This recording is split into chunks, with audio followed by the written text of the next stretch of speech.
Good morning, my dear students. Now we shall discuss artificial vegetative propagation. Vegetative propagation is of two types, natural and artificial. Natural we have discussed in the previous video. Now, my dear students, we will discuss artificial vegetative propagation. When, my dear students, these new plants are formed by the help of human beings, by the artificial conditions, clear, then such vegetative propagation is called artificial vegetative propagation. Just see here, some new plants are developed vegetatively by the human beings to improve the variety of plants. Such vegetative propagation is called artificial vegetative propagation. Such vegetative propagation is called artificial vegetative propagation. So, when vegetative propagation is done by men, in short we can say, when vegetative propagation is done by man in artificial condition, it is known as artificial vegetative propagation. There are mainly three methods for artificial vegetative propagation: cutting, grafting and layering. There are three methods, cutting, grafting and layering. Now we shall discuss one by one. First, let us discuss grafting. My dear students, in the grafting,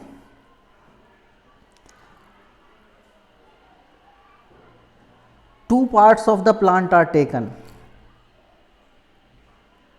One part acts as the root and the other will be the stem part. Clear? So, in grafting, two different plants are combined. My dear students, in grafting, two different plants are combined to obtain new plant with superior quality. In this method, stem cutting is taken. Stem cutting. The stem cutting is known as scion.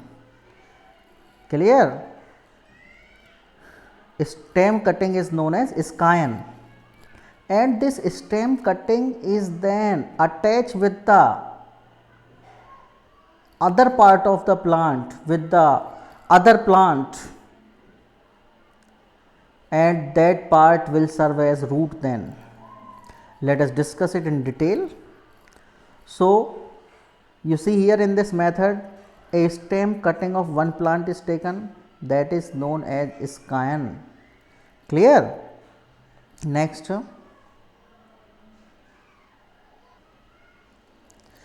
my dear students, the rooted stem of another plant. Clear? Stem of one plant, that is known as scion. Now, rooted stem of another plant, that is known as stalk. Clear? Rooted portion of another plant, that is stalk. After a few days, due to rapid cell division, scion and stalk, after some days what will happen? After some days, cell division will take place and scion and stalk merge together and develop a new plant with improved qualities. Clear? Let us understand this by the help of diagram. Please see the diagram now, my dear students. This is the stalk which act as the root part, and this is scion, one stem part. The scion is of that plant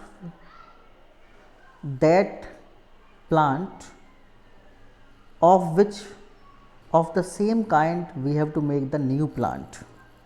So, we will take the stalk and scion. These stalk and scion, they are just cut in this way that they join together like this condition, in this way. Then the stalk and scion, they merge together, and now you can see this will, the scion the scion part will grow into stem. This scion part will be acting as stem of this plant, and this stalk will form the root. Clear all of you? So in this way new plant is formed by grafting. New plant is formed by grafting. Next, my dear student, the next method is layering. Just let me make you understand this layering. This is the next method, layering. In layering, what is being done? We will bend one branch of a plant down to the ground, down to the soil, and we will cover one part of that branch or stem with soil. Clear? With the soil. Then after some days we will see that some roots start developing in that portion which is under the soil. Clear? After some days this branch is being cut off from the main parent plant, and then we will get one new plant. Then we will get one new plant. Just see to it. In this method, young healthy branch of plant is bent and a part is being covered under soil, and after few days root develop from the part under the soil. The branch is then cut off from the main plant and planted separately to grow into a new plant. Clear all of you? Just let me explain this by the help of diagram. Layering. See it here. This shown here, it is the parent plant. We have bent one of the branch towards the ground. Then this part is being covered with the soil.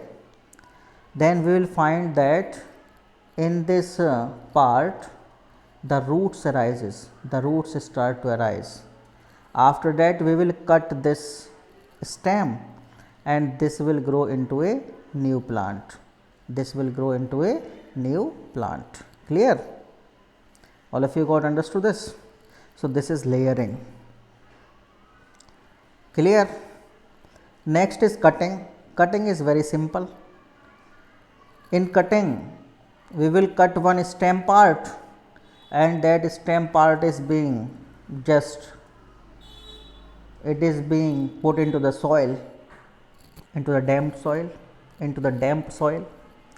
like you might have seen the cutting in the rose plant.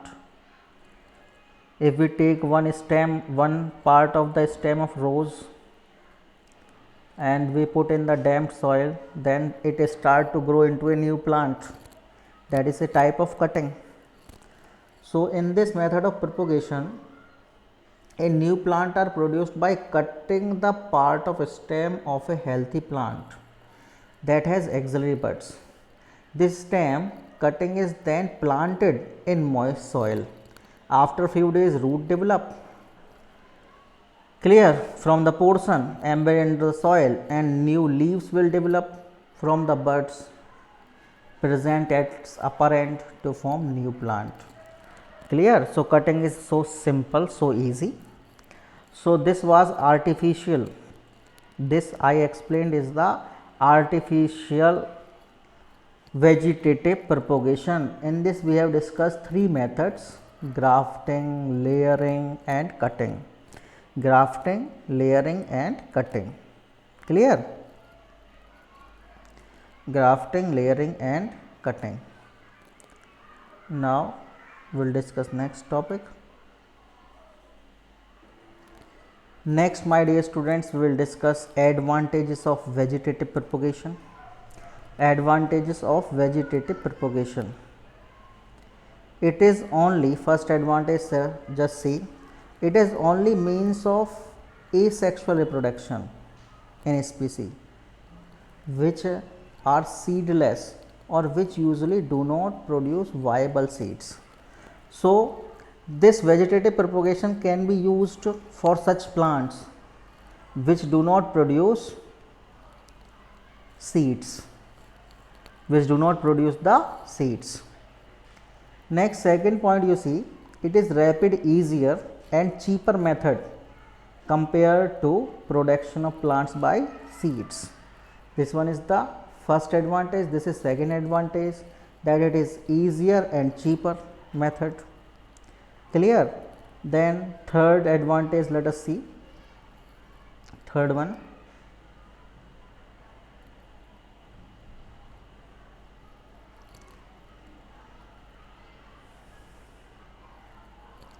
plants raised through vegetative propagation are exactly like that of parent. Clear? So, the plants which grow from vegetative propagation, they are exactly like the parent plant,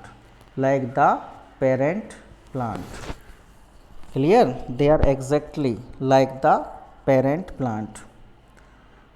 Those from seeds show variation due to fusion of two gametes from different varieties. So, this first point is, this first line is clear. Plants raised through vegetative propagation are exactly like the parent plant. Then next point, just see the next point. Improved varieties of ornamental fruits and fruit trees can be multiplied easily. So, by the vegetative propagation, we can improve the varieties of the flowering plants or the fruit plants, fruit trees. Clear all of you? So, these are the advantages of vegetative propagation. These are the advantages of vegetative propagation. Now, we shall discuss disadvantages of vegetative propagation. Let us discuss disadvantages of vegetative propagation. Just see to it. It does not produce new varieties. It does not produce new variety. Modification can be done, but it does not produce new variety. Second, as the offspring have same feature as their parent, they are prone to same infection. As they are just exact copy of parent, so they can get same infection of the parent. Third, it may lead to overcrowding because there is very little chance of dispersal taking place. Clear? By vegetative propagation, it may lead to overcrowding. Clear? You might have seen the banana plants.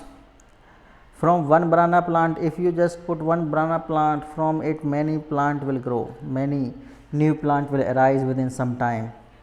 That is due to overcrowding. This is known as overcrowding due to vegetative propagation.